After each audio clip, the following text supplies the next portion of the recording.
History does not repeat itself exactly, but sometimes it leaves clues. Clues hidden in headlines, in political rallies, in attacks on journalists, in organized violence, and reports that many people choose to ignore until it's too late. In the past few weeks, Kenya has witnessed a series of disturbing incidents. In Ol Kalou, political violence escalated during the by-elections campaigns. The Kenya National Commission on Human Rights warned of organized attacks by hired goons, voter intimidation, destruction of property, and even the loss of life. The Independent Electoral and Boundaries Commission warned that the election itself will be postponed if the violence continued.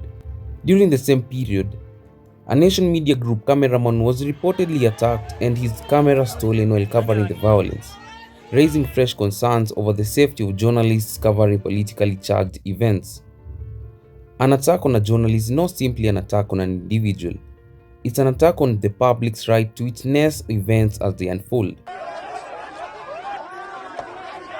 Elsewhere in Kisumu, worshippers and political gatherings have also been disrupted by violent groups. These incidents have reignited fear over the growing role of organized gangs in political competition. While circumstances differ from one incident to another, the repeated appearance of violence during political events has become difficult to ignore. Then came a report that captured national attention. The Kofi Annan Foundation 2026-2027 Electoral Vulnerability Index ranked Kenya among the democracies facing the highest risk of election-related violence ahead of the 2027 general election. The report estimates an elevated probability of electoral violence if preventive measures are not taken. Importantly, the foundation describes this as an early warning assessment, not a certainty or prediction, but a signal that institutions, political leaders, and citizens should act before tensions escalate. I'm elected already. They will do it. You're very competent. Oh, of course, I'm very competent. The people of this country have got a lot of hope and trust in me because they want to see change and they see me as representing the change that they desire.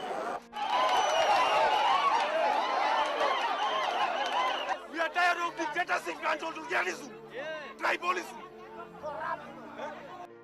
For many Kenyans, such warnings awaken painful memories. In 2007, what began as political disagreements quickly spiraled into one of the darkest chapters in Kenya's history. More than 1,000 people were killed, hundreds of thousands were displaced, businesses were destroyed, and neighbors who lived together for decades suddenly found themselves divided. It took the intervention of a former United Nations Secretary General Kofi Annan to broker a power-sharing agreement and restore relative peace. We all believe that only genuine dialogue and reconciliation can build the trust required for all Kenyans to come together and live in lasting peace, stability, and prosperity. Thank you very much. But 2026 is not 2007. Kenya has a different constitution.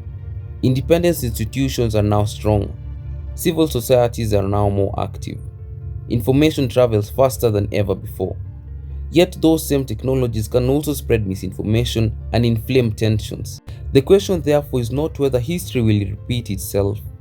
The question is whether Kenya has learned enough from its history to prevent another crisis. Political violence rarely begins in nationwide chaos. It often begins with small incidents that are dismissed as isolated cases. A disrupted rally, a stolen camera, a gang attack, intimidation, property destruction. Each incident may appear unrelated until a pattern begins to emerge.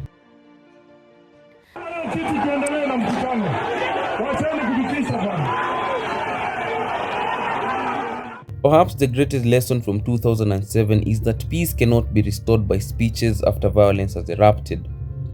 Peace is protected long before the first stone is thrown, long before the first journalist is attacked, and long before the first family is forced to flee its home. The Kofi Annan Foundation has issued its warning. Human rights organizations have raised the alarm. Journalists continue to risk their lives documenting events on the ground. The question now is no longer whether the warnings exist. The question is whether Kenya will pay attention before those warnings become tomorrow's history.